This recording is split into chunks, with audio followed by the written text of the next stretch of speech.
റഹീസ്, കുവൈറ്റിലെ വിമാനത്താവളത്തിൽ ആക്രമണം നടക്കുകയും ഒട്ടേറെ പേർക്ക് പരുക്ക് പറ്റിയിരിക്കുകയും ചെയ്തു എന്ന് പറഞ്ഞാൽ അത് കുവൈറ്റിന് നേരെയുള്ള യുദ്ധപ്രഖ്യാപനമായാണല്ലോ കാണുക.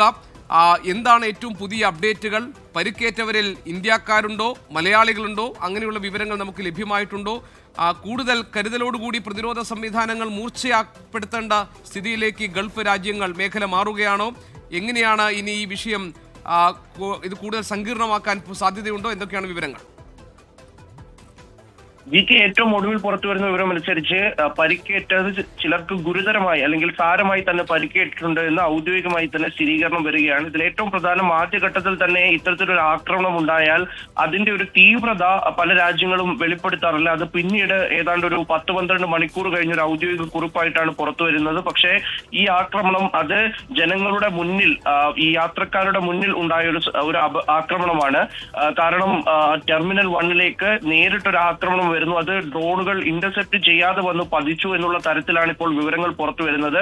അത് ഏതാണ്ട് ശരിയാണ് എന്ന് കൂടി കരുതേണ്ടി വരും. കാരണം ഇത്രയധികം പേർക്ക് പരിക്കേൽക്കുന്ന ഒരു ആക്രമണം അത് ഈ സമയത്തുടനീളം ഈ സംഘർഷം തുടങ്ങി ഇത്രയും നാൾ, അത് ആദ്യ ഭാഗത്തായാലും ഇപ്പോൾ രണ്ടാം ഭാഗത്തായാലും ഒരു തരത്തിലും അത്തരത്തിലൊരു വലിയ ആക്രമണം ഉണ്ടായതായി ഔദ്യോഗികമായി സ്ഥിരീകരണം ഒന്നും ഉണ്ടായിട്ടില്ലായിരുന്നു. പക്ഷേ നിലവിൽ കാര്യങ്ങളുടെ പോക്കനുസരിച്ച് ഇത് കാര്യമായിട്ടുള്ള സാരമായ ആക്രമണമാണ് എന്ന് തന്നെ പറയേണ്ടി വരും.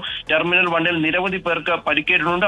ഒപ്പം തന്നെ എയർപോർട്ടിന് സാരമായ കേടുപാടുകൾ വരുന്ന തരത്തിലുള്ള ഒരു ആക്രമണമാണ് ഉണ്ടായത് എന്ന് DGCA ഔദ്യോഗികമായി തന്നെ വെളിപ്പെടുത്തുകയാണ്, വ്യക്തമാക്കുകയാണ്. അപ്പോൾ കാര്യമായ ആക്രമണം തന്നെ ഉണ്ടായിരിക്കുന്നു എന്ന് മനസ്സിലാക്കേണ്ടി വരും. എന്തായാലും ഏതാണ്ട് ഒരു മണിക്കൂറിനകത്തുള്ള ഈ ഒരു സമയത്താണ് ആക്രമണം ഉണ്ടായത്. രാവിലെ കുവൈറ്റിന് നേർക്കൊരു ആക്രമണം ഉണ്ടായിരുന്നു. പക്ഷെ അതിന്റെ ഔദ്യോഗികമായിട്ടുള്ള വിവരങ്ങളൊന്നും പുറത്തു വന്നിരുന്നില്ല. ഏതെങ്കിലും തരത്തിൽ കാഷ്വാലിറ്റികൾ ഉണ്ടോ എന്ന് പുറത്തു വന്നിരുന്നില്ല. പക്ഷേ ഈ ആക്രമണത്തിൽ കാഷ്വാലിറ്റി ഈ പരിക്കേറ്റവരുടെ പേര് വിവരങ്ങളോ മറ്റെന്തെങ്കിലും ഡീറ്റെയിൽസോ കിട്ടുന്നുണ്ടോ റീസ്?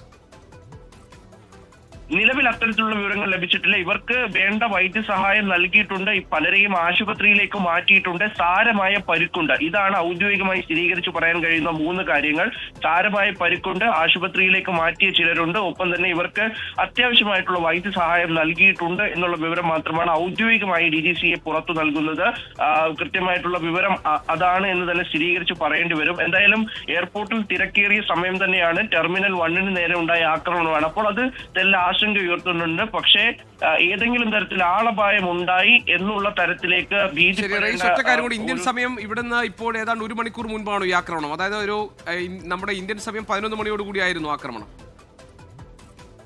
ഏതാണ്ട് ആ ഒരു സമയത്തോടു കൂടിയാണ് ആക്രമണം എന്നുള്ളതാണ് ഇപ്പോൾ DGCA വക്താവായിട്ടുള്ള അബ്ദുള്ള അൽ റാജഹിയുടെ ഒരു ഔദ്യോഗിക കുറിപ്പ് വന്നിട്ടുണ്ട്. അദ്ദേഹം വ്യക്തമാക്കുന്ന ആ തരത്തിലാണ് ഏതാണ്ട് 1 മണിക്കൂറിനുള്ളിൽ ഉണ്ടായ ഒരു ആക്രമണം എന്ന നിലയിലേക്കാണ് കാര്യങ്ങൾ. മുഹമ്മദ് റഹീസാണ് വിവരങ്ങൾ നൽകിയത്. ഇപ്പോൾ നമുക്ക് വരുന്ന ഏറ്റവും പ്രധാനപ്പെട്ട വിവരം, കുവൈറ്റ് വിമാനത്താവളത്തിലെ ടെർമിനൽ 1 കേന്ദ്രീകരിച്ച് ഇറാൻ നടത്തിയ ആക്രമണത്തിൽ നിരവധി പേർക്ക് പരുക്ക് പറ്റിയിട്ടുണ്ട്. ഗുരുതരമായി പരിക്കേറ്റ ആളുകൾ പോലും ഉണ്ട്.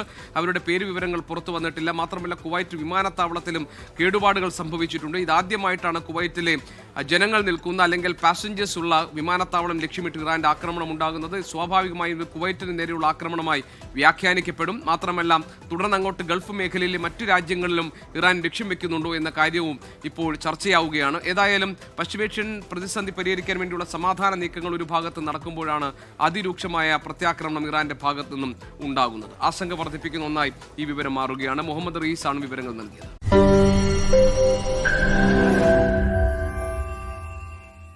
ലോകത്തെവിടെയായാലും ഏത് സമയത്തും 24 വാർത്തകളും ഓഗ്മെന്റഡ് റിയാലിറ്റി പാക്കേജുകളും എക്സ്പ്ലെയിനറുകളും വിശദമായി കാണാൻ ഞങ്ങളുടെ YouTube ചാനൽ നിങ്ങൾക്ക് സബ്സ്ക്രൈബ് ചെയ്യാം.